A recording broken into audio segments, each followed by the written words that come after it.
What holds the world together? Namaste, my friend. Happy Jack here. Welcome to our video series on the Bhagavad Gita. And today we get to explore the very first verse, chapter 1, verse number 1. And this really sets the stage for the whole essence of the Bhagavad Gita. And as we'll hear, the very first word is dharma.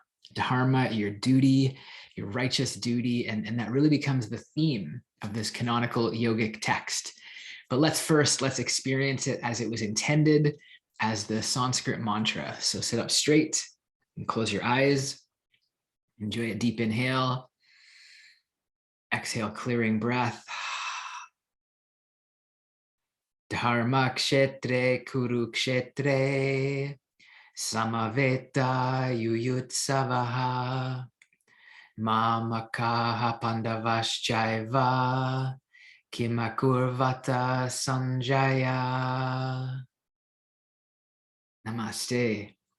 Beautiful, such a beautiful opening verse for this great canonical yogic text, the Bhagavad Gita. And again, so the very first word is dharma. This is your duty.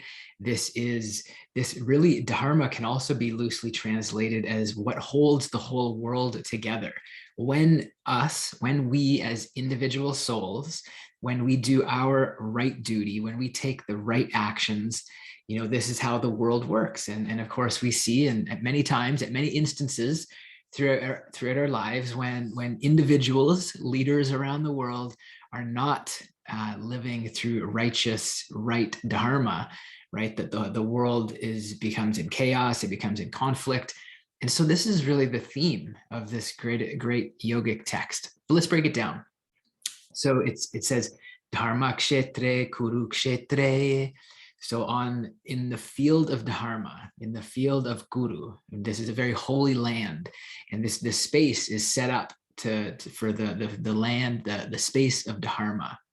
Samavetā, yuyutsavaḥ, assembled, ready to fight. Yes, this is the onset of a great battle, a great familial battle for kingship. And you may be thinking, whoa, I thought yoga was about ahimsa or nonviolence. Like, why are we talking about fighting here? Why is there a war in this great canonical yogic text? And of course, the teachings that come from this. It's about the human dilemma that our protagonist, Arjuna, who we'll get to learn as we go further into the Gita, and Krishna, the conversation between the two. It's the human dilemma that this warrior Arjuna is having. Remember, this takes place 2,000 years ago.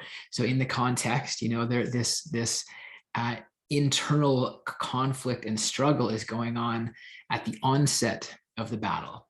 So then third verse, māmakāḥ, pāṇḍavāścaiva, my sons and the sons of Pandu. So this is the one who's observing this, is seeing the two sides of the war. And he says, kimakurvata, Sanjaya. How did they act, O Sanjaya? Sanjaya is his servant. How did they act? And kurvata, that word comes from the same root as karma. So here in the first verse, we have the words dharma and karma. Essentially, what is your duty and how do you act? How did they act? How should we act? Right? As we enjoy this book, it's all about how can we then apply it to our lives. And so this is the opportunity, because we will face dilemma. We will, as we'll see exploring the Gita, it's not an easy black and white answer, right? As much as the Arjuna is expected to do his duty as a warrior and participate and engage, there's loved ones on the other side. And so he has this internal conflict, and how does he act? And of course, the whole rest of the Gita, the next 18 chapters go on to explain that.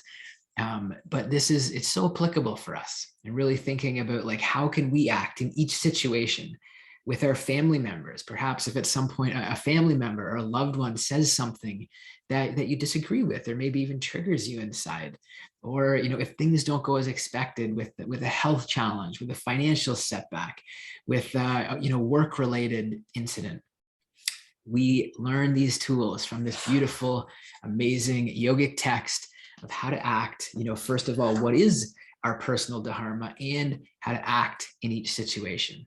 So if you find yourself curious about this deeper purpose of yoga, I mean, that's what happened to me 12 years ago. This book landed in my lap. I was practicing yoga at a park in Calgary, and someone gave me this exact book. And I became curious about the deeper meaning, the deeper purpose, the really the possibility of this practice of yoga beyond the poses we do on our mats. And so anyways, started studying this and learning this, and now such a passion to be able to share this with you.